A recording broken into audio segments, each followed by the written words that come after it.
అహమేతం పురుషం మహాంతం ఆదిత్యవర్ణం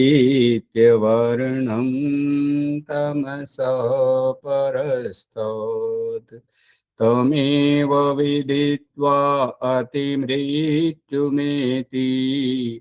నాన్యః పంథా విద్యతే యనాయ నాన్యః పంథా విద్యతే యనాయ.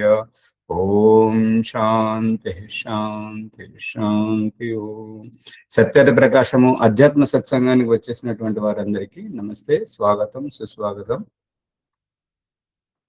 ఓం నమస్తే ఆచార్య, సర్వేభ్యో నమః. నమస్తే.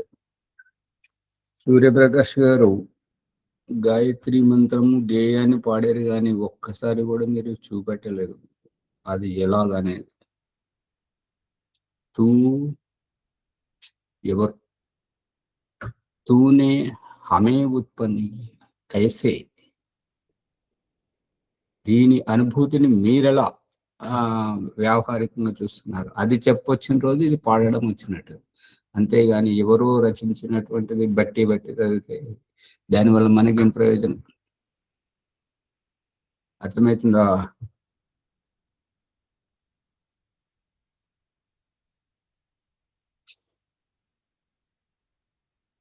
మర్చిపోయి సార్, అవగతం.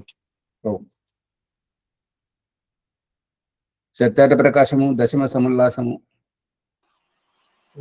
ఓం ఆశాజీ మహోదయ. ఓం. ధ్యానంలో ఒక చిన్న సంశయం ఉంది ఆచార్య గారు. సంధ్యను సమ్యక్ ధ్యానం అని లక్ష్మణ్ పూర్వం ఇంతకుముందు విన్నాడు సత్సంగంలో. అయితే మరి సంధ్య చింతన చేయడం కూడా ఒక నిరోధమే కదా ఆచార్య గారు? ధ్యానం చేయడం ఏంటి? ఎటువంటి విషయాలోచనలు, విషయాసక్తులు లేకుండా ఉండడమే ధ్యానము అని మనము ఋషుల వ్యాఖ్యానం ద్వారా, మహర్షి పతంజలి యోగదర్శనం ద్వారా తెలుసుకున్నాం కదా. మరి సమ్యక్ ధ్యానం అని లక్ష్మణ్ తాను ఎక్కడో సత్సంగంలో ఉన్నాడు, దీన్ని ఎలా అర్థం చేసుకోవచ్చు? బాలరాజు గారు పట్టి తీసుకురావాల్సి వస్తున్నది. వారు చెప్పింది అర్థమైందా? చేసుడు ముఖ్యం కాదు, ఉద్బుద్ధము కావడం మనకి ఎంత అర్థమైంది, మనం ఎంత ఆ భావ సారూప్యంలో. ఇందాక వారికి సూర్యప్రకాష్ గారు ఎంతో శ్రద్ధతోటి తన్మయత్వ భావంతో పాడినటువంటి గేయం. కానీ ఓంప్రకాష్ ఏమంటున్నాడంటే ఆ భావాన్ని, ఆ గేయం యొక్క భావాన్ని ఎప్పుడు చూపిస్తారు వ్యావహారికంగా అని అడగడం జరిగింది. అంతేనా సూర్యప్రకాష్ గారు? ఈ చేసేటువంటి ప్రక్రియలు ఆగిపోయిన తర్వాత ఆత్మ ఉద్బుద్ధం అవుతుంటది, అప్పుడు సాక్షాత్కారం అవుతుంటది, అప్పుడు ధ్యానం సిద్ధిస్తుంటది. ఇప్పుడు చేసేటివన్నీ వదిలేసేది ఎందుకు అంటే అక్రియలోకి తీసుకెళ్ళడం ఎందుకు అని అంటే క్రియ చేయకపోతే తృప్తి ఉండదు. అందు గురించి దేహం యొక్క అవసరం ఏమిటి అంటే క్రియ చేయడానికి. క్రియ ఎందుకు చేయాలి అంటే అసంతృప్తిని నివృత్తి చేసుకోవడానికి. మరి ధ్యానం ఎందుకు చేయాలి అని అంటే ధ్యానరహిత స్థితికి ఆత్మను తీసుకెళ్ళడానికి. ఇవన్నీ పతంజలి అష్టాంగ యోగం కానీ ఇవి ఏవైనాను కానీ అన్ని పద్ధతులు వదిలేయాల్సిందే. లక్ష్మణ్ గారు పట్టుకుంటున్నారా? ఇవన్నీ మరి పట్టుకోవాల్సినటువంటి వాటిని వదిలేయాల్సినటువంటి వాటిని పట్టుకోవడం దేనికి అంటే మనము వదిలేసామా లేదా అనేటువంటిది తెలుసుకోవాలంటే పట్టుకోవాల్సిందే. పట్టుకుంటేనే వదిలేయడం తెలుస్తుంది కదా. క్రియ చేస్తేనే కదా అక్రియలోకి వెళ్ళేది. అసలు పని పాట లేక ఊరికే కూర్చున్న ఇది వేరే వారికి అర్థం కానటువంటి చిక్కు ప్రశ్న ఏంటంటే ఏమి చేయకుండా ఎలా కూర్చుంటాం, ఏమి చేయకుండా ఎవరు కూర్చుంటాం అన్నారు. నువ్వు బాగా అలసిపోయే వరకు క్రియ చెయ్యు. అలసిపోయే వరకు క్రియ చేస్తే ఆ అలసట విశ్రాంతిలో నీకు ఆ అధ్యాత్మ పతంజలి మహర్షి చెప్తున్నటువంటిది ఏంటంటే నిర్విచార వైశారథ్యే అధ్యాత్మ ప్రసాదం లభించాలి అంటే నిర్విచార స్థితికి వెళ్ళాలి. సంధ్య, ధ్యానము ఇవన్నీ విషయ ఉపాసననే, విషయాన్ని పట్టుకోవడమే. నిర్విచార స్థితికి వెళితే అధ్యాత్మ ప్రసాదం లభిస్తుంది. మళ్ళీ ఏమంటున్నాడు, తత్ర ప్రత్యయ ఏకతానత ధ్యానం, అదే స్థితిలో నిరంతరంగా కొనసాగేటువంటి స్థితి ధ్యానం అనిపిస్తుంది. కపిల మహర్షి అంటున్నాడు, ధ్యానం నిర్విషయం మనః, విషయరహితమైనటువంటి స్థితికి వెళ్ళడం. దేహం, ఇంద్రియాలు, మనసు ఈ వీటి ఉనికియే ఉండదు అక్కడ, కేవలం ఆత్మభావము మాత్రమే. అటువంటి స్థితికి వెళ్ళడం మరి రావాలని కోరుకుంటున్నాం. మనం ఎదురెదురుగా కూర్చుండి కొన్ని రోజులు సాధన చేస్తేనే అవుతుంటది. ఇది మరి చేసేటప్పుడు భోజనము వ్యవస్థ బాగుండాలి, మరి పూర్తి ఏకాగ్రత ఉండాలి. ఎటువంటి ప్రలోభాలకు, ఎటువంటి ప్రతిక్రియలకు ఉత్తేజితం కాకుండా శాంత స్వభావంగా ఉండగలిగితేనే అవుతుంది. ఉద్రేకాలతోటి వాటితోటి కాదు. విపరీత పరిస్థితుల్లో ఇప్పుడు ఓం ప్రకాష్ ఎవరైతే సౌమ్యంగా ఒదిగిపోవడానికి వస్తుంటారో వారిని ఎలా ఒదిగిస్తున్నాడంటే, మురుగు కంపు వస్తున్నటువంటి కాలువ దాటాల్సిన సందర్భంలో వాసనే చూడకూడదు. ఒక్కగానొక కుమారుడు చనిపోయినటువంటి శోకంలో మునిగిపోయేటువంటి తరుణంలో నువ్వు శోకమే చేయకూడదు. ఈ రకంగా తీసుకొస్తున్నాడు. పట్టుకుంటున్నారా రాజమణిమ్మ గారు? అర్థమవుతుంది.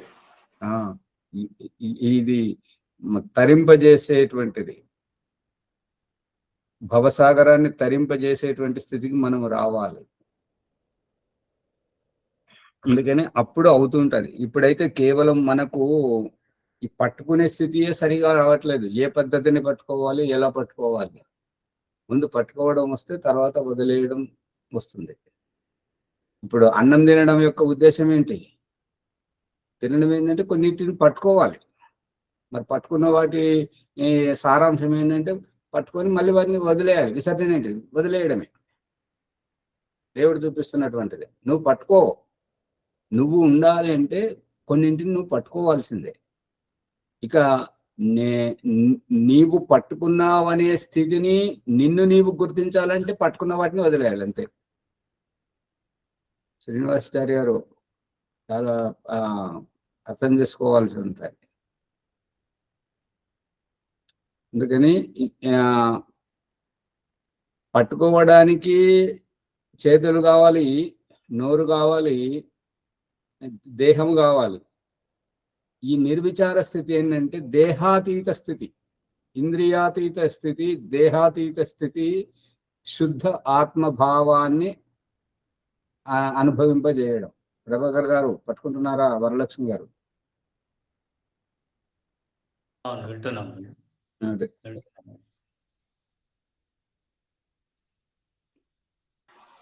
ధన్యవాదాలు ఆచార్య ఓ గారు. మరి సంప్రజ్ఞాత స్థితిలో తనను తాను తెలుసుకున్నప్పుడు ఆ స్థితి ఏ విధంగా ఉంటుంది ఆచార్య గారు? ఆ అనుభవం ఎలా ఉంటుంది? అనుభవము కేవలం భావాతీతం, శబ్ద పరిధిలో ఉండదు, అభివ్యక్త పరిధిలో ఉండదు, భావాతీతం. ఇప్పుడు చాలా కాలం తర్వాత కలుసుకున్నటువంటి ఆత్మీయుల యొక్క గాఢ ఆలింగనంలో ఏం జరుగుతుంది అంటే శరీరాలు కలిసిపోతుంటాయి, పరవశించిపోతుంటారు, పులకరించిపోతుంటారు, కళ్ళ నుండి ఆనంద బాష్పాలు జాలువారుతుంటుంటాయి. తన్మయత్వ తత్వం, ఆ భావం వస్తుంటది. నా శక్యతే వర్ణయితుం గిరా. అది ఆ స్థితి, అది రావాలి, అంత ఉత్తమ స్థితికి ఎదగాలి. ఓమాచార్య గారు ఇక్కడ వేరే వారిని ఎవరిని కలుస్తలేరు కదా, తనను తాను తెలుసుకుంటున్నాడు కదా ఆచార్య గారు. అదే కదా స్వామి. ఇప్పుడు ఆ ఈ యొక్క దొంతులు డబ్బాలలో పెట్టినటువంటి వాటిని తీయడం ఏంటి? ఇదంతా ఒకటి నాటకం. నువ్వు నీ దేహం నుంచి ఆత్మను తీసి ఆ దేహంకి వేరుగా అనుభూతిని పొందు. పువ్వులోంచి పరిమళం వెలువడడం ఏంటి? వండిన వంటలోంచి సువాసన వెలువడడం ఏంటి? ఆ మురుగు పదార్థంలోంచి మురుగు వాసన వెలువడడం ఏంటి? దాంట్లోంచి బయటకు తీయి. నువ్వు అందులో ఉండకు స్వామి, నువ్వు దాంట్లోంచి బయటకు రా అనేది సందేశం. అర్థమవుతుందా? ఓంజీ ఆచార్య, ధన్యవాదాలు. ఇది చాలా లోతుగా ఉంటుంటది. ఇది అందరికీ అర్థం కాదు. అర్థమైన వారికి చావులేదు. అది మాకు అర్థమైంది ఆచార్య. ఆ? అవగతం. అంతే.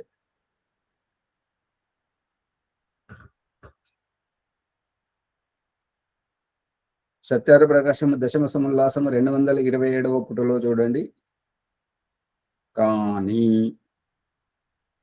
కానీ మాంసభక్షణము మద్యపానాదుల వనర్చు వారి శరీరములు వీర్యాది ధాతువులు దుర్గంధయుక్తములై దూషితములగును.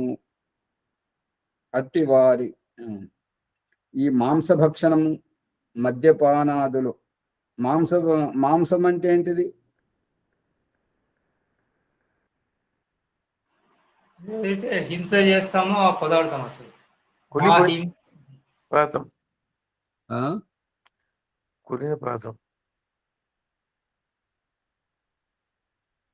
ఇంకెవరు చెప్పరా?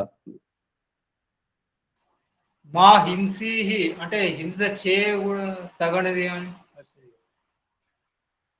మాంసము అన్న శబ్దానికి అర్థం ఏంటంటే పంచమహాభూతాల గుండా పురుషుని శరీరం నుండి వెలువడి వచ్చినటువంటి ఈ ఆత్మ స్త్రీ గర్భాశయంలో పిండ రూపం దాల్చుకొని శిశువుగా పుట్టి ఆయు ఉన్నంత వరకు బ్రతికి ఆయు అయిపోగానే అని చనిపోతున్నటువంటి ఆ ఆత్మ యొక్క అవయవము కాదు. మా అంశ మాంస, ఇది ఆ ఆత్మ యొక్క అంశం కాదు. మాంస మరేంటి? ఏంటి అంటే కళ్ళకు కనపడేటువంటి వస్తువు. అదేంటి? ఏమిటి అంటే ఎప్పుడైతే స్త్రీ పురుషుల సాంగత్యంలో స్త్రీకి యవ్వన స్థితికి చేరుకున్నదనేటువంటి గుర్తింపు సమాజానికి భగవంతుడు ఇప్పిస్తున్నటువంటిది ఏంటంటే స్త్రీ శరీరంతో రజస్వలో అవడం. మరి వివాహం కాకముందు మరియు భర్తతో కలవకముందు నెల వస్తున్నటువంటి ఆ యొక్క రజస్వల బహిష్టు అనేటువంటిది గర్భం నిలిచిన తర్వాత ఆ గర్భాశయం మూసుకుపోతుంది కాబట్టి మళ్ళీ రాదు. మళ్ళీ ఆ గర్భాశయం తెరుచుకున్న తర్వాతనే మళ్ళీ వస్తుంది. అంటే శిశువు గర్భంలో ఉన్నప్పుడు పుట్టిన తర్వాత 2 నెలల వరకు మళ్ళీ ఆ యొక్క బహిష్టు అనేటువంటిది తయారు కాదు.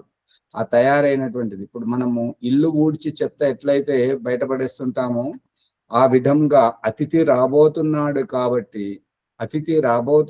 కాబట్టి శుచి శుభ్రత పాటించాలి. కాబట్టి ఆ యొక్క నెల బయటకు వెళ్ళినటువంటిది అతిథి వచ్చిన తర్వాత ఆతిథ్యం ఇవ్వాలి. కాబట్టి వచ్చినటువంటి దానికి ఈ యొక్క పాలలో పెరుగు తోడేస్తే పెరుగు ఎట్లా తయారవుతుంటుందో వచ్చినటువంటి ఆత్మకు ఆత్మ దానిని పిండ రూపంగా తీర్చిదిద్దడానికి ఆ నెల విసర్జనగా బయటకు వెళ్ళేటటువంటిది ఈ 9 నెలలు నిలకడగా ఉండి పిండంగా తయారవుతుంది.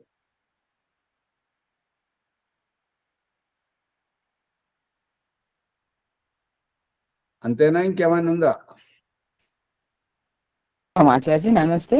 రక్తంతో తయారైంది ఆచార్య. మరి అమ్మగారు భాష, రక్తం రక్తం ఎందుకు అవుతుంటది?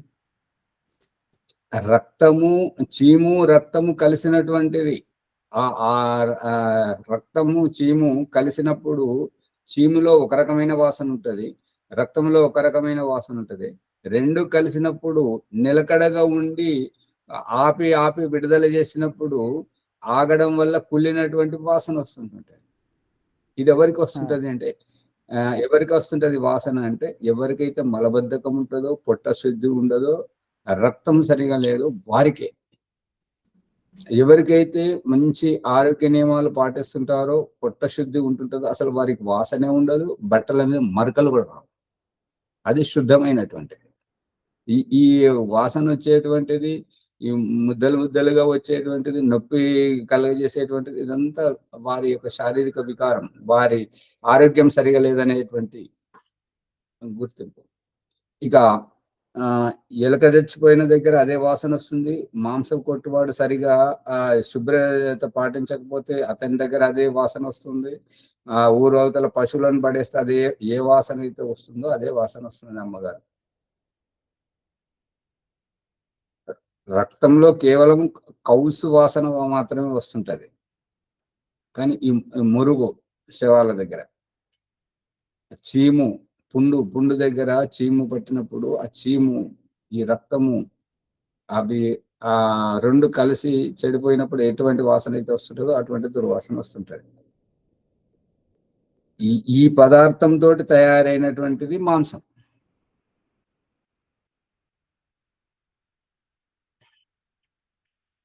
అర్థం కావట్లేదా? అయింది ఆచార్య, అర్థమైంది. ఊరికి అర్థమైంది ఆచార్య.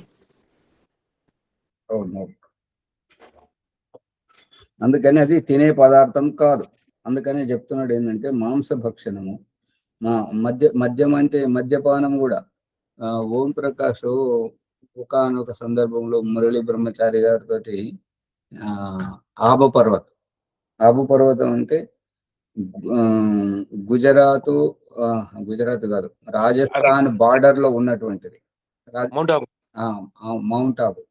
అక్కడికి వెళితే ఆర్య సమాజం వాళ్ళు అక్కడ అందరికి ప్రసిద్ధం అనమాట. ఏంటంటే సూర్యోదయం అయ్యే కంటే ముందు, ఇప్పుడు కేసీఆర్ వచ్చి కూడా అదే చెప్పిండు కదా, నీరా సూర్యకిరణాలు పడే కంటే ముందు నుంచే దాన్ని తీసుకొని తాగడం. అప్పుడు కొబ్బరి నీళ్ళ మాదిరిగా ఉంటుంటది, ఆరోగ్యకరంగా ఉంటుంటది.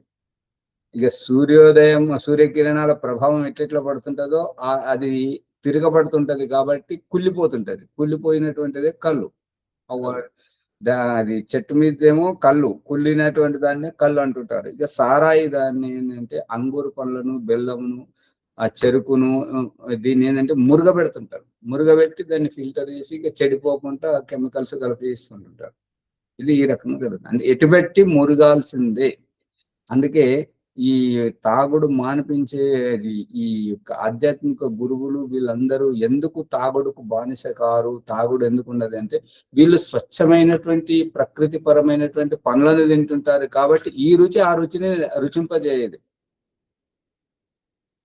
అర్థమవుతుందా? ఈ స్వచ్ఛమైనటువంటి ప్రకృతి పరమైనటువంటి తాజా పండ్ల యొక్క రుచి ఆ మురిగినటువంటి వాటిని అసహింపజేస్తుంటది, దూరం కొట్ట చేస్తుంటది. కాబట్టి వీళ్ళు తాగరు. ఇక వాళ్ళు తినేవాళ్ళు ఎవరైతే తాగుతుంటారో వాళ్ళు ఈ పండ్లకు దూరంగా ఉంటారు. గమనించారా లేదా? పండ్లు అసలు ఇష్టపడరు తాగిపోతారు.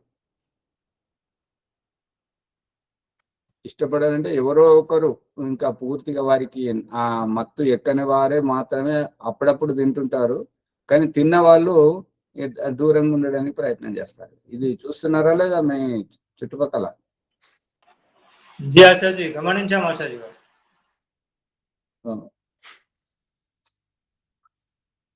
అందుకని మద్యము, మాంసభక్షణము, మద్యపానాదులను ఉనర్చి శరీరములు వీర్యాది ధాతువుల దుర్గంధయుక్తములై దూషితములగును. అంటే ఈ మద్యపానం సేవించిన నీర గురించి చెప్పారు, ఏదైతే చెట్టు నుండి వచ్చేది అది తీసుకోదగింది అని చెప్తున్నాను. మరి అదేలా ఆచార్య గారు? అంటే వారు వ్యాఖ్యానించింది అప్పుడు నీరా మొట్టమొదట తెస్తున్నప్పుడు దాన్ని తాగాలని చెప్తున్నప్పుడు ఏంటంటే సూర్యకిరణాలు పడే కంటే ముందు ఇప్పుడు ఆ మౌంట్ ఆబు వెళితే ఆర్య సమాజం వాళ్ళు ఓం ప్రకాష్ ను, మురళి బ్రహ్మచారి గారిని, ఇంకా చాలా మందిని తీసుకెళ్ళి రండి రండి అమృతం తాగిపిస్తాం రండి అంటే, అమృతం అంటే ఏంటిది ఎట్లుంటది అని అంటే మీరు రాని అని చెప్పేసి అక్కడికి తీసుకెళ్ళి తాటికల్లు తాగిపిస్తున్నాడు. అప్పుడు సూర్యోదయం ఏ కంటే ముందే తాగితే తీయగా ఉన్నది. కానీ అది పొద్దు పొడిచిన తర్వాత అది దాంట్లో మందు కలుపుతుంటారు, నీళ్లు కలుపుతుంటారు, సూర్యకిరణాలతో ప్రభావంతో అది కుళ్ళిపోతుంటుంటది. అది తాగదగింది కాదు. ఈ నీరా చెప్పినటువంటిది ఏంటంటే సూర్యోదయం అయ్యే కంటే ముందే తాగాలి అనేటువంటిది. విన్నారా లేదా లక్ష్మణ్ గారు? కానీ ఇప్పుడు ఇక అందరికి తెలిసిపోయింది ఎక్కువ వారు తాగేవారు ఉన్నారు, ఉత్పత్తి అక్కడ లేదు కాబట్టి నీళ్లు మందు కలిపి అది దాన్ని ఇంకా వికృతం చేస్తున్నారు. ఇది తాగదగింది కాదు. అదే చెట్టు మీదకి వెళ్ళి వడుస్తున్నటువంటి ఈ ఈత చెట్టు నుండి కానీ తాటి చెట్టు నుంచి కానీ కొబ్బరి నీళ్ళలాగానే ఉంటది రుచి.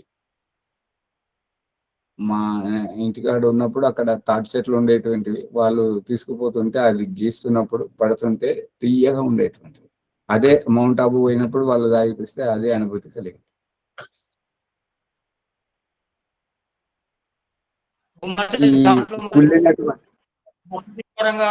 యాలకులు కలుపుతారని విన్నాడు ఆచార్య గారు. మరి లక్ష్మణం అది సరైనదేనా ఆచార్య గారు? ఇప్పుడు ఈ యాలకులు కలిపితే ఏమి ఇబ్బంది ఉండదు. మరి ఇంకా వారు ఏదైతే ఆ పొడి లాంటిది ఏదో కలుపుతుంటారు కదా, అది కలిపేటువంటిది ఈ యొక్క ధాతువులను దుర్గంధ యుక్తం చేస్తుంటుంటది, వీర్యాది ధాతువులను వికృతం చేస్తుంటుంటది. అట్టి వారి సాంగత్యం వలన ఆర్యులకు కూడా ఆ యొక్క కులక్షణము అంటవచ్చును. అంటే ఇక ఇప్పుడు దొంగల సాంగత్యంలో మనకు కూడా చిన్న చిన్న దొంగతనం చేయడం, వ్యభిచారాల సాంగత్యంలో ఉన్నప్పుడు చిన్న చిన్నగా మనం కూడా అలవాటు పడడం, అటువంటిది మనకు కూడా అంటుకుంటాయి. అందు గురించి అటువంటి వారి సాంగత్యంలో ఉండకూడదు. దాని నుండి జాగ్రత్త పడవలేను. కానీ వారితో వ్యవహరించుటలోను వారి నుండి గుణగ్రహణము చేయుటలోను దోషము గాని పాపము గాని ఏమీ ఉండదు. ఇప్పుడు గమనించండి, ఒక తాగుబోతు, ఒక జూదము ఆడేవాడు, ఇంకా వ్యభిచారం చేసేవాడు కొత్త ఊరికి వస్తే తనకు తగినటువంటి వాళ్ళను వెంటనే ఆచూకి తెలుసుకుంటాడు, వాళ్ళ సాంగత్యంలో ఉండడానికి ప్రయత్నం చేస్తుంటాడు. అదే సత్సంగం చేసేవారు, ఆధ్యాత్మిక సాధన చేసేటువంటి వారు ఈ రకంగా తెలుసుకొని వారి సాంగత్యంలో ఆత్మ సాక్షాత్కారం చేసుకోవాలని కానీ ఆత్మ గురించి తెలుసుకోవాలని కానీ ఏమీ చర్చించరు. కారణం ఏమంటే ఎక్కువ శాతం ఇప్పుడు ఎవరైనా పండితులు ఆచార్యులతోటి మాట్లాడాల్సిన సందర్భంలో వీళ్ళ నోటి నుంచి వచ్చేది మొట్టమొదటి పదం ఏంటంటే బాగున్నారా, తిన్నరా, శరీరాన్ని గురించి అడుగుతారు. తిన్నరా, బాగున్నారా అనేది పిల్లలు ఏం చేస్తున్నారు, ఇదే అడుగుతారు తప్ప ఆత్మతత్వం గురించి, పరమాత్మతత్వం గురించి అడిగేవారు చాలా అరుదు. ఉండరు అని కాదు, అరుదు. అర్థమవుతుందా లేదా? జీ ఆచార్య గారు అర్థమవుతుంది ఆచార్య. ఇప్పుడు శ్రీనివాస్ గారు చారి గారు ఏమంటారంటే ఆశ్రమానికి ఆచార్య దగ్గరికి వచ్చి ఏం చేయాలి, ఏం చేస్తుంది? అర్థమవుతుందా శ్రీనివాసాచార్య గారు? ఆశ్రమంలో ఏం చేస్తారు? విద్వాంసుల సాంగత్యంలో ఎంత మీకు అవకాశం ఉన్నది దాన్ని వినియోగించుకోలేకపోతున్నారు. వేరే వారికి అవకాశం లేదు, వారు తహతహలాడుతున్నారు. ఇంతే తేడా. బాలాజీ గారు వెలుగుతుందా? రావటం వల్ల ఆత్మజ్ఞానం పెరుగుతుంది. ఎక్కువ ఆత్మ మీద ఎక్కువ మనము ఇంట్రెస్ట్ చూపిస్తాం ఆచార్య. ఏమంటారు? అంటే ఆశ్రమానికి రావటం వల్ల ఇంకా మనకి ఆత్మశక్తి పెరుగుతుంది, అక్కడికి ఇంకా ముందుకు వెళ్ళాలనే కోరిక బలంగా ఉంటుంది. అర్థమవుతుందా శ్రీనివాసాచారి గారు? అమ్మగారు ఏమంటున్నారో, ఆత్మిక బలం, ఆధ్యాత్మిక ప్రేరణ, మరియు చదువుకునే వారు ప్రశ్నించే వారికి అయితే ఇక లోతుగా విషయం అర్థమవుతుంది. ప్రశ్నించకుండా కేవలం ఉంటేనే ఆధ్యాత్మిక భావాలు వస్తుంటాయి, ఆ విధంగా ఆలోచించడం జరుగుతుంటది. అందుకని దానివల్ల ప్రయోజనం చాలా ఉంటది. ఏదైతే సమాజంలో ఉండి పొందలేమో అది గురుకులము, ఆశ్రమం, తపోవనము, మఠము అటువంటి చోట్ల ఎవరైనా యోగ్యులైనటువంటి గురువులు దొరికితే వదలొద్దు. చాలా ఉపయోగాలు ఉంటాయి దాంతో.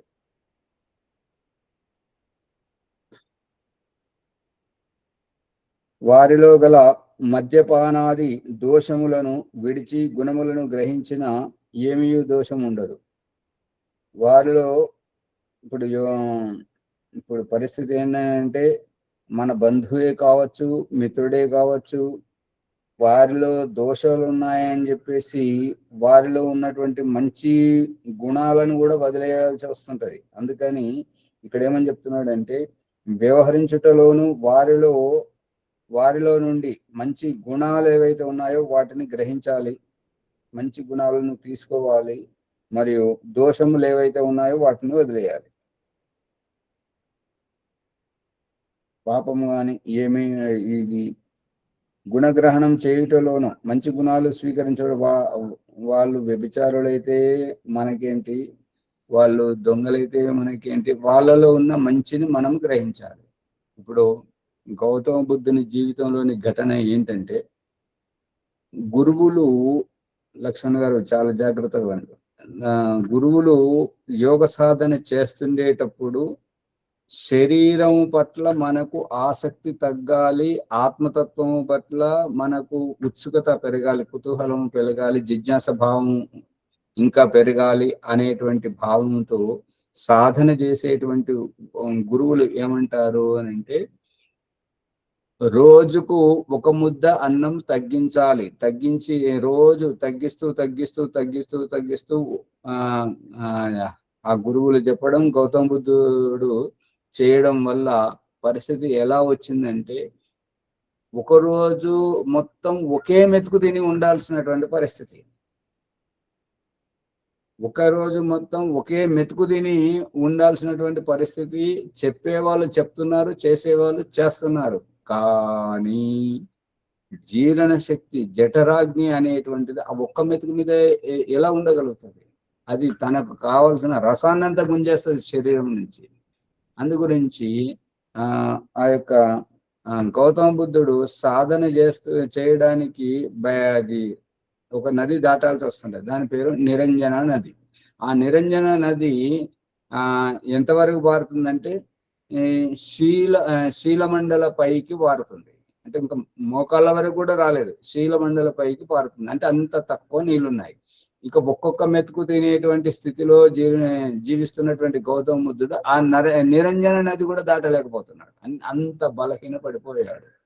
ఆ విధంగా చెట్టు కింద కూర్చుండి ధ్యానం చేస్తూ ఉంటే అక్కడి నుంచి ఒక రాజు యొక్క ఆస్థానములో నాట్యం చేసేటువంటి పాటలు పాడుకుంటూ నాట్యం చేసేటువంటి ఒక వేశ్య తన శిష్యురాల్ని తీసుకుని పూర్వాభ్యాసం చేసుకుంటూ వెళ్తుందనమాట. పూర్వాభ్యాసం చేసేటువంటి దాంట్లో దరువు ఎలా వేయాలో దానికి తగినట్టు వాయించడానికి ఆ వీణను దాన్ని సరి చేయమని చెప్తుంది. ఆ శిష్యురాలకి అనుభవం లేక ఒకసారి గట్టిగా బిగుస్తుంది, ఒకసారి అసలు మరీ వదులుగా లూజు వదిలేస్తుంది అనమాట. అప్పుడు ఆ వేశ్య ఈ మాట చర్చలు చేస్తున్నప్పుడు వాళ్ళు నడుస్తూ ఎక్కడికి వచ్చారంటే గౌతమ బుద్ధుడు కూర్చున్నటువంటి చెట్టు పక్కకు వచ్చారు. అక్కడి నుండే దారి ఉన్నది కాబట్టి గౌతమ బుద్ధుడి దగ్గరికి వచ్చేసరికి ఈ మాటలు వెలువడుతున్నాయి. ఏమిటంటే, ఒసే నువ్వు అంత గట్టిగా బిగిస్తే వైర్లు తెగిపోతాయే, అంత గట్టిగా బిగించకూడదు, మరి అంత లూజుగా వదిలేస్తున్నావు, అది వాయించడానికి ఉపయోగపడదు కదా. ఈ రెండు శబ్దాలు విన్నటువంటి గౌతమ బుద్ధుడు గ్రహించింది ఏంటంటే, నువ్వు అన్నం ముద్దలు ముద్దలు వదిలేసి మెతుకు వరకు వచ్చినావు, ఆ మెతుకు కూడా వదిలేసి సగం మెతుకు మొత్తం ఆహారమే వదిలేసేటువంటి స్థితికి నువ్వు వచ్చినావు. దీనిని బిగిస్తూ పోతుంటే దేహమే ఉండనప్పుడు సాధన ఏం చేస్తావు? శరీర మూలం ఖలు ధర్మ సాధనం. నువ్వు ఏ సాధన చెయ్యాలన్నా నీకు దేహం అవసరం కదా. అందుకని నువ్వు దేహాన్ని కాపాడినప్పుడే అది నీకు సాధనకు ఉపయోగపడుతుంది.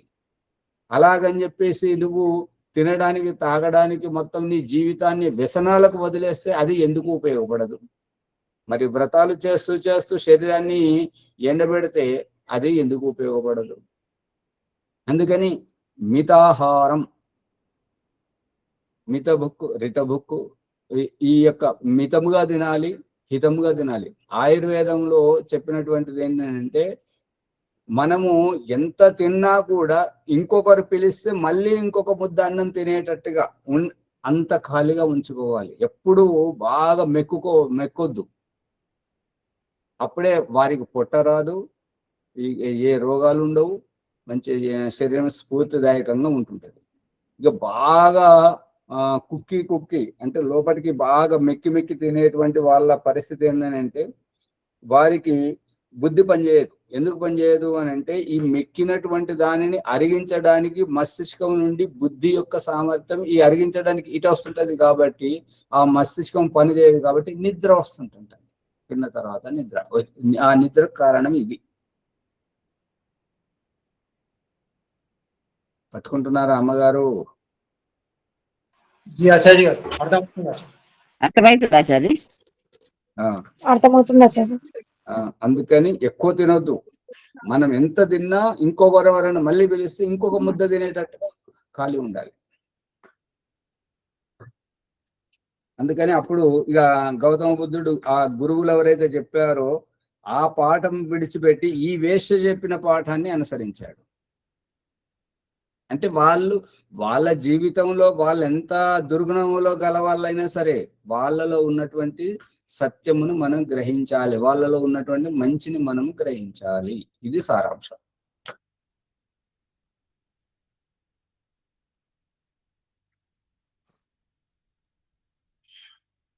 వారిని స్పృశించుటలోను వారిని చూచుటలోను వారిని స్పృశించుటలోను అంటే ముట్టుకోవడం, పట్టుకోవడం, చేతి స్పర్శ చేయడంలోను, చూచుటలోను దోషము అంగీకరించు మూర్ఖులు ఆవశ్యకమైనప్పుడు వారితో యుద్ధాదులను కూడా చేయజాలరు. ఇప్పుడు ఇక్కడ ఒక మనోరంజనమైనటువంటి కథ ఏంటంటే, ఎవరైతే బుద్ధిహీనులు మూర్ఖులు ఉంటారో వాళ్ళను ఎక్కువగా హిందీలో గాడిద అంటారు. వీళ్ళతోటి కొట్లాడద్దు, పోటీ పడద్దు అని చెప్పేసి బుద్ధిమంతులకు సందేశం. ఎందుకు పోటీ పడద్దు అని అంటే, గెలిస్తే ఏమంటారు, గధేసే జీత, ఆ గాడిదతోటి గెలిచాను. గాడిద అంటేనే ఒక వ్యవహారంలో ఒక చులకన భావం, హేయ భావం. అటువంటి అడ్డగాడిద అని చెప్పేసి తిడుతూ ఉంటుంటారు కదా, వాళ్ళతోటి గెలిచారండి. అదే మహాపురుషులు చెప్తుంటారు ఏంటంటే, తలపడితే గొప్ప వాళ్ళతోటి బలవంతులతోటే తలపడాలి, గెలిచినా కూడా ఒక విలువ ఉంటుంది. అంతేగాని ఈ చిన్న స్థాయి నిమ్న స్థాయిలో ఉన్నటువంటి వాళ్ళతోటి, ఈ చిల్లర బుద్ధి గల వాళ్ళతోటి కొట్లాడద్దు, వదిలేయాలి. వాళ్ళు అనుకొని మనం నెగ్గామని వాళ్ళు అనుకొని వాళ్ళు సంతోషపడాలి. వాళ్ళను ఉపేక్షించడమే వారికి సరి అయినటువంటి శిక్ష. వాళ్ళను పట్టించుకోకూడదు, వాళ్ళకు విలువనివ్వకూడదు, వాళ్ళను ఏ రకంగానూ ప్రోత్సహించకూడదు. అంతే. వాళ్ళ ప్రతిదానికి మనం సమాధానం కూడా చెప్పకూడదు. ఇది ధర్మగురువులు చెప్తున్నటువంటిది. వరలక్ష్మమ్మ గారు అర్థమవుతుందా? అవుతుంది ఆచార్య.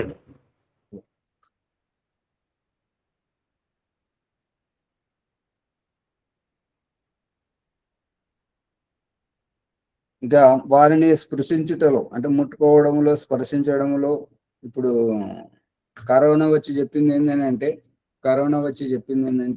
హలో అని చెయ్యి చూపేటటువంటి వారికి, చేతులు కలిపేటువంటి వారికి కరోనా వచ్చి ఏయ్ చెయ్యి కలపకు అనగానే నమస్తే చెప్పడం, చేతులు జోడించడం, ఇది నేర్పించిపోయిందా లేదా ఎక్కువగా? చాలా నేర్పించింది ఆచార్య. మరి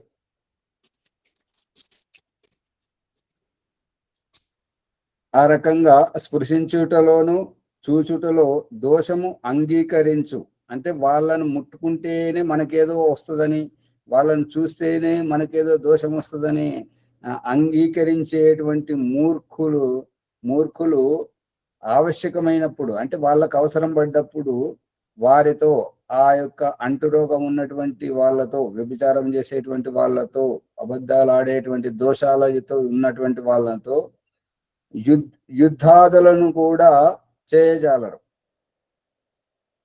యుద్ధములో వారిని చూచుట, స్పృశించుట తప్పనిసరి అగును కదా. అంటే వారితో ఏదైనా గొడవ వచ్చినప్పుడు, వారితో మనకు అపారమైన నష్టం జరుగుతున్నప్పుడు వాళ్ళని చూడాలా, చూడకూడదా? వాళ్ళను ముట్టుకోవాలా, ముట్టుకోకూడదా? వారితో కొట్లాడాలా, కొట్లాడకూడదా? ఇప్పుడు ఇక్కడ ఒక మనోరంజనమైనటువంటిది ఏంటంటే, ఆధ్యాత్మిక గురువులు ఎవరైతే ఆత్మలాభం పొందదలసినటువంటి వారు, వారి వస్త్రాలు కానీ, వారి కంచము కానీ, వారి ఏ వస్తువు కానీ ఇంకొకరిని వాడనివ్వకూడదు. ఎందుకు అని అంటే, ఎవరైతే ఆ వస్తువును పట్టుకోవడం స్పర్శ ద్వారా వారి సంస్కారాలు వీరికి వస్తాయి. అందుకే ఈ యోగ సాధనలో దూరం కూర్చుండబెట్టడం, ఒకరికొకరికి తగలకుండా కూర్చోవడం, ఎవరి ఆసనం వారికే ఉంచడం, ఇది దీని రహస్యం. అందుకని వేరువేరుగా ఎవరి కంచం వారిగా ఉండాలి, ఎవరి వస్త్రాలు వారిగా ఉండాలి, వారి వస్త్రాలు వీరు, వీరి వస్త్రాలు వారు, వారి కంచంలో వీరు, వీరి కంచంలో వారు తింటే అంత విక్షిప్తమైనటువంటి మనస్తత్వం తయారవుతుంది, కానీ ఆధ్యాత్మికంలో పురోగతి సాధించలేరు. చంచలత్వం రావడానికి కారణం ఇది. ఆచార్య గారు, మరి గృహస్థుల పరిస్థితి ఏంటి ఆచార్య గారు? మరి ఒకవేళ ఇద్దరిలో ఎవరో ఒకరు భర్త ఉన్నప్పుడు, మరి భార్య తన దుస్తులు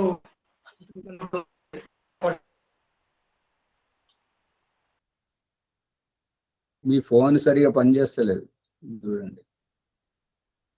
లక్ష్మణ్ గారు ఏం చెప్పారు? ఎవరికైనా అర్థమైందా? అర్థమైంది అర్థం ఆచార్య, కాలేదు ఆచార్య, అర్థం కాలేదు. అర్థమైంది. గృహస్థులు ఇంట్లోనే ఉంటారు కదా, వాళ్ళు ఎలాగ మరి అని అడుగుతున్నారు.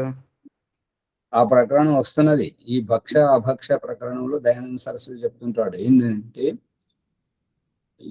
ఎవరి కంచము వారికి, ఎవరిది స్పష్టంగా ఇప్పుడు వివాహ ప్రకరణంలో చెప్పినటువంటిది ఏంటంటే, వివాహం అయిన తర్వాత అక్కడ ఉత్తర వేదిలో చెప్తుంటారు ఏంటంటే, ఆ వండినటువంటి అన్నము ఆహుతులు ఇచ్చిన తర్వాత మొట్టమొదట పురుషుడు తీసుకుంటాడు, ఆ పాత్రలోంచి తీసుకొని తను తింటాడు, మిగిలినది ఆమెకి ఇచ్చేస్తాడు. ఈ మిగిలినది ఏంటిది?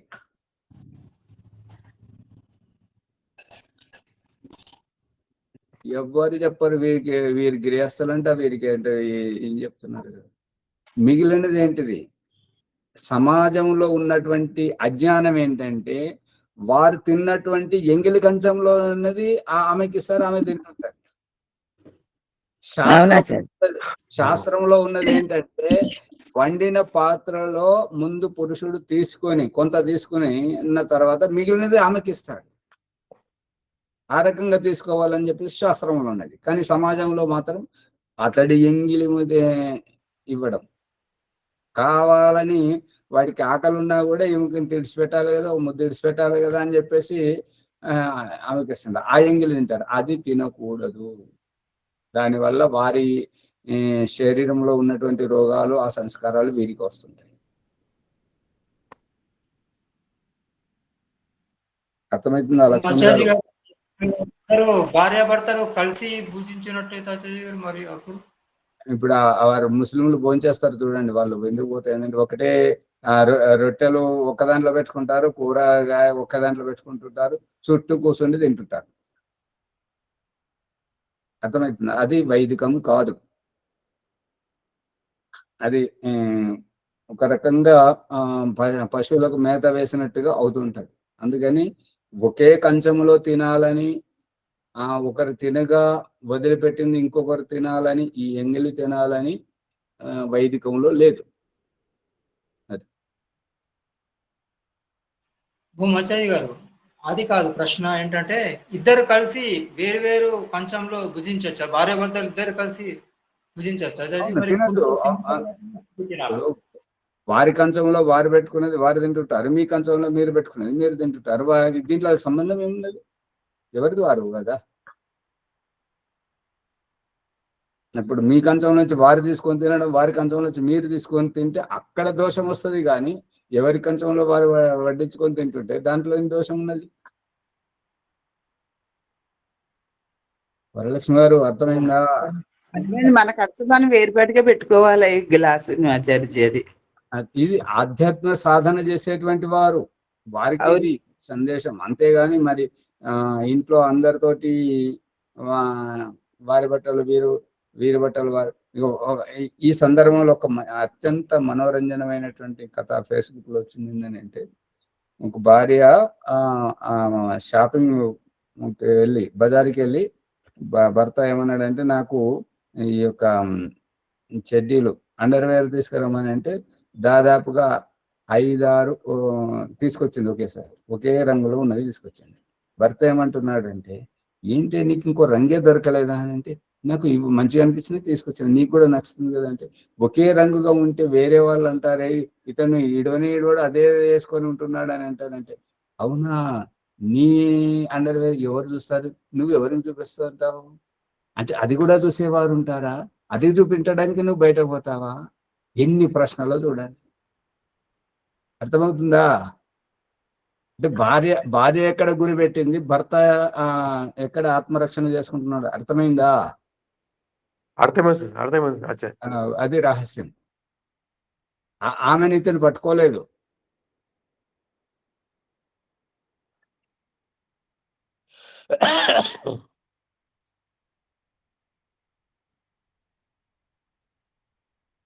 భర్తను భార్య పట్టుకున్నది కానీ భార్యను భర్త పట్టుకోలేదు. అది రహస్యం అక్కడ. రాగద్వేషములు, అన్యాయము, మిథ్యా భాషణము వంటి దోషములు వదిలి ప్రతీతి, నిర్వైరత, పరోపకారము, సజ్జనత మున్నగు గుణములు ధరించుట సజ్జనులకు ఉత్తమాచారము, ధర్మమునకు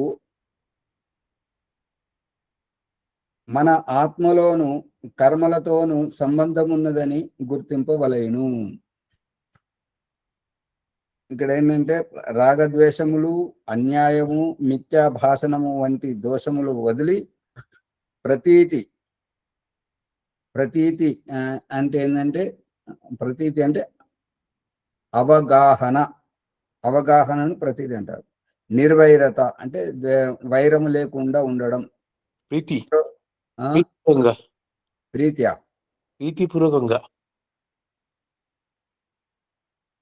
ప్రీతి వేరు, ప్రతీతి. మీ దాంట్లో ప్రీతి ఉందా పుస్తకంలో? మేము అన్వయించుకున్నాం. కాదు, ప్రతీతి అంటే హిందీలో అంటారు ప్రతీతి హోనా, అనిపించడం, అర్థం వస్తుంటది. ప్రీతి కాదు. ప్రీతి అంటే ప్రేమకు పర్యాయవాచి పదం. సజ్జనత మున్నగు గుణములు ధరించుట సజ్జనులకు ఉత్తమాచారము, ధర్మమునకు మన ఆత్మలోను కర్మలతోనూ సంబంధం ఉన్నదని గుర్తింపవలెను. సమయం అయిపోయింది కాబట్టి ముందుకు తీసుకెళ్ళండి.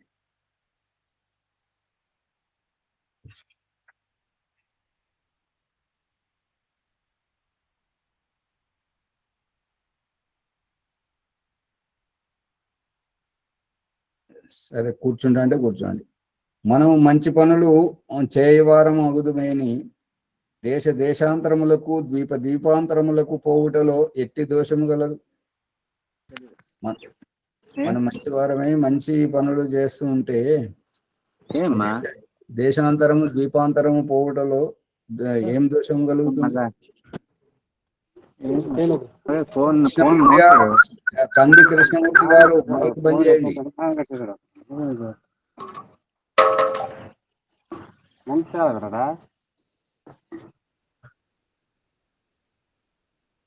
పాపకర్మములను ఒనర్చుటలో దోషమున్నది. వేదోక్త ధర్మమును నిశ్చయించుట, పాషండ మత ఖండనము చేయుటయు తప్పక నేర్చుకొనవలయును.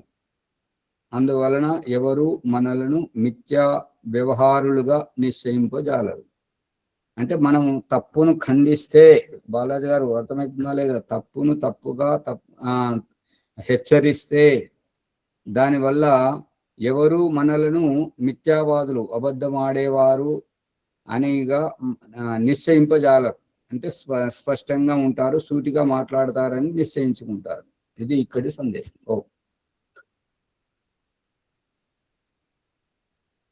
ప్రభాకర్ గారు ముందు నడిపేయండి. ఓం సర్వేభ్యో నమస్తే. సత్యార్థ ప్రకాశం దశమ సమోల్లాసం నుండి మనం ఆచారం, ఆత్యం, అనాచారం ఇలాంటి అన్ని విషయాలు ఈ ఎపిసోడ్ ద్వారా తెలుసుకుంటున్నాం. మాంసం అంటే ఏమిటనే మాంసం యొక్క అర్థ వివరణ అత్యంత ముఖ్యంగా తెలుసుకున్నాం. రాగద్వేషములు, అన్యాయము, మిథ్యాభాషణ వదలాలని తెలుసుకుంటున్నాం.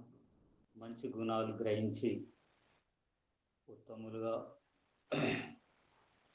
వ్యక్తి నిర్మాణం జరగాలని విషయాలెన్నో ఈ ఎపిసోడ్ ద్వారా మనం తెలుసుకున్నాము. కాబట్టి ఇలాంటి జ్ఞానాన్ని అందరికీ పంచడానికై ఎపిసోడ్ను లైక్ చేద్దాం, షేర్ చేద్దాం, సబ్స్క్రైబ్ చేసి గంట సింబల్ను నొక్కి ఈ జ్ఞానాన్ని అందరికీ అందించాలని కోరుతున్నాను.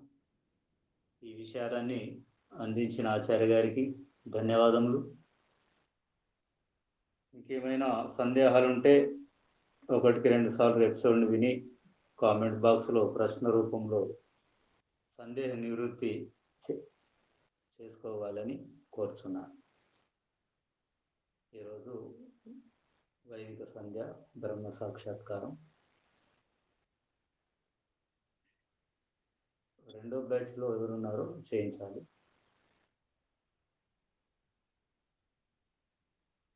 వారు లేని పక్షంలో ఇంకెవరైనా తీసుకోవచ్చు. ఓం ఆచార్జీ చేయించమంటారా? అంటే బుధవారం నాదే, అంటే 2వ వారము మరి లేదు 2. ఓం ప్రభాకర్ గారు చేయించండి. సరే. సంధ్యోపాసన, బ్రహ్మయజ్ఞము, అంటే పుట్టబోయే శిశువు ఆత్మభావం. ఓం అమృతోపస్తరణమసి స్వాహ. ఓం అమృతాపిదానమసి స్వాహ. ఓం సత్యం యశః శ్రీర్మై శ్రీః శ్రయతాం స్వాహ. ఓం శన్నో దేవీరభీష్టయా आपो भवन्तु वीतये शंयोरभिस्रवन्तु नः. इंद्रिय स्पर्शन मंत्रमुలు. ఓం వాక్ వాక్, ఓం ప్రాణః ప్రాణః, ఓం చక్షుః చక్షుః, ఓం శ్రోత్రం శ్రోత్రం, ఓం నాభిః, ఓం హృదయం, ఓం కంఠః, ఓం శిరః, ఓం బాహుభ్యాం యశోబలం, ఓం करतलकरपृष्ठे,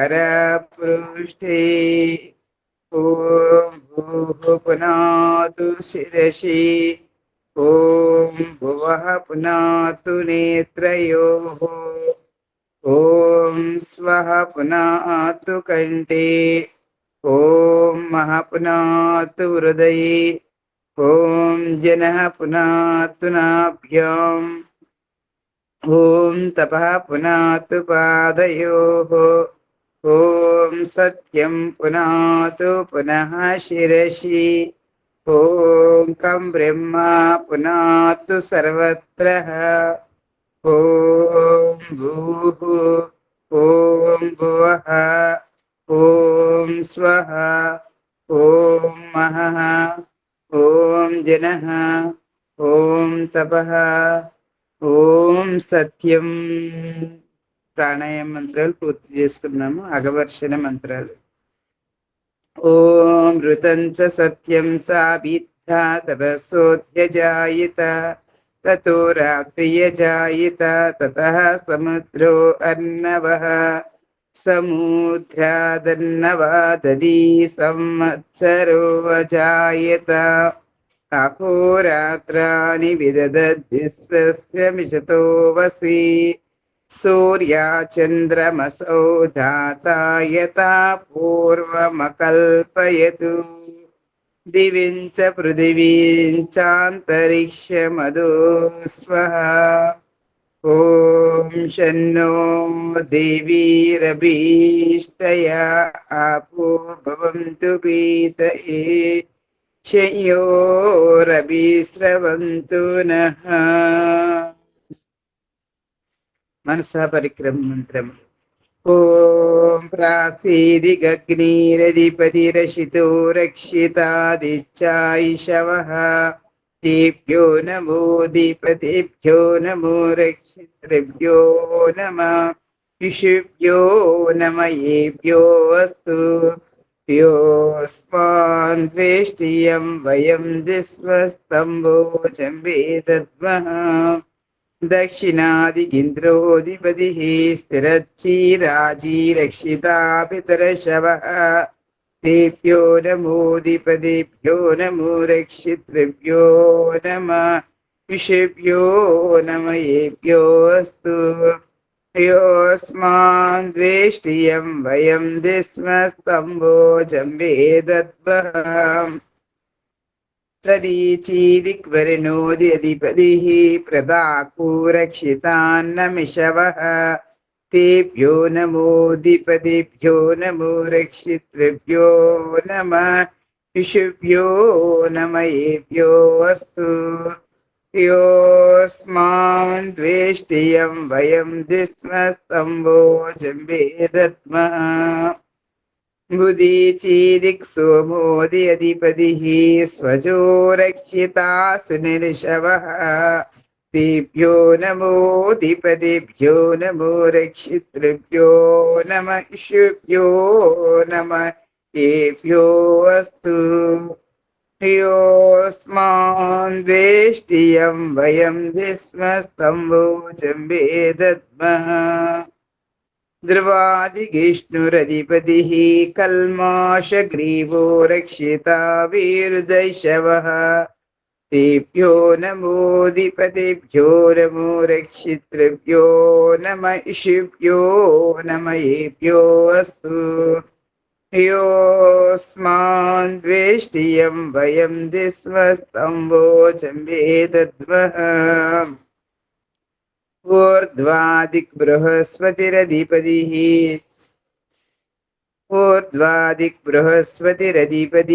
స్విత్రో రక్షితా వర్షమిషవః తేభ్యో నమో దీపతిభ్యో నమో రక్షితృభ్యో నమః ఋషిభ్యో నమః ఏభ్యో అస్తు యోస్మాన్ ద్వేష్టియం వయం దిస్మస్తంభోజంబే దద్మః ఊర్ధ్వాదిక్ బృహస్పతిరధిపతిః స్విత్రో రక్షితా వర్షమిషవః తేభ్యో నమో దీపదేభ్యో నమో రక్షితృభ్యో నమః ఋషిభ్యో నమః ఏభ్యో అస్తు యోస్మాన్ ద్వేష్టియం వయం దిస్మస్తంభోజంబే దద్మః. ఉపస్థాన మంత్రములు. ఓం ఉపస్థానం అంటే పరమాత్మకి అత్యంత దగ్గర సమీపంలో పరమాత్మ ఒడిలో ఉన్నామని తెలుసుకుని అతన్ని ఉపాసించటం. ఓం జాత వేదసే సునవామ సోమమరాతీయతో నిదహాతి వేదః సనః పరిషదతి దుర్గాణి విశ్వానావీవ సింధుం దురితాద్యగ్నిః చిత్రం దేవానాముదగాదనీకం చక్షుర్మిత్రస్య వరుణశ్చాగ్నిః ఆప్రద్యావా పృథివీ అంతరిక్షం సూర్య ఆత్మా జగతః సుదశ్రుచ ఉదోత్యం జాతవేదసం దేవం వహంతి కేతవః దృశే విశ్వాయ చూర్యం వద్వయం తమసస్వరిష్వహవత్యంత ఉత్తరం దేవం దేవత్రా సూర్యమగన్మ జ్యోతిరుత్తమం తచ్చక్షుర్దేవహితం పురస్తాత్ శుక్రముచ్చరతు తస్యేమ శరదశ్యతం జీవేమ శరదశ్యతగం ప్రణయామ శరదశ్యతం ప్రభ్రమామ శరదశ్యతం అదీనాసామి శరదశ్యతం వోహ్యచ్చ శరదశ్యతాతు. ఓం షన్నో దేవీరభీష్టయా ఆపో భవంతు వీతయే శయ్యో రవిస్రవంతు నః. ఓం భూర్భువః స్వః తత్సవితుర్వరేణ్యం భర్గో దేవస్య ధీమహి ధియో యో నః ప్రచోదయాత్. హే రక్షక, ఓ సచితానంద స్వరూప, నిత్యుడువు, బుద్ధుడువు, ముక్త స్వభావుడువు, అజరుడు, అమరుడు, అభయుడు, నిత్యుడు, పవిత్రుడు, సృష్టికర్త అయ్యున్న పరమాత్మ, నీకు అనేక నమస్కారములు. ఓ పరమేశ్వర, సమర్పణ భావం. ఈ జపోపాసనాది కర్మములు చేస్తున్న మేము ధర్మార్థ కామ మోక్షముల సిద్ధిని సత్వరమే ప్రాప్తించుకున్నట్లు మమ్ము అనుగ్రహింపుము తండ్రి. ఓం నమః శంభవాయ చ మయో భవాయ చ నమః శంకరాయ చ మహేశ్వరాయ చ నమః శివాయ చ శివతరాయ చ. ఓం షన్నో దేవీరభీష్టయా ఆపో భవంతు వీతయే శయ్యో రవిస్రవంతు నః. ఓం శాంతి శాంతి శాంతి. ఈ అవకాశం ఇచ్చినటువంటి ఆచార్య గారికి నమస్తే, ధన్యవాదాలు. ప్రభాకర్ గారు ధన్యవాదాలు. సర్వేభ్యో వరలక్ష్మ గారికి శాంతి పాఠం. ఓం ద్యౌ శాంతి అంతరిక్షం శాంతి పృథివీ శాంతి ఆపశాంతి ఓషధయ శాంతి వనస్పతే శాంతి విశ్వే దేవా శాంతి బ్రహ్మ శాంతి సర్వం శాంతి శాంతిరేవ శాంతి సామా శాంతిరేవి. ఓం శాంతి శాంతి శాంతి. ఓం సర్వేభ్యో నమస్తే. ఆచార్య నమస్తే. ఓం నమస్తే. ఓం నమస్తే ఆచార్య, సర్వేభ్యో నమః. ఓం నమస్తే ఆచార్య, సర్వేభ్యో నమః ఆచార్య. సర్వేభ్యః. ఓం నమస్తే ఆచార్య, సర్వేభ్యో నమః.